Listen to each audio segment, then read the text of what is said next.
Kürşat, milletin istiklali için, gök bayrak için pusatını Çin kalbine sokmaya karar vermiş.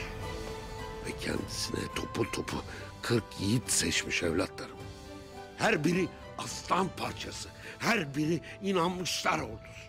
Ve her biri milletim için can feda diyen kahramanlardı. Hedeflerinde zalim Çin'in imparatoru vardı. Bu 40 kişi saraya girecek ve o firavunu öldüreceklerdi. Kendileri ölse bile gök bayrak semada özgürce dalgalanacak.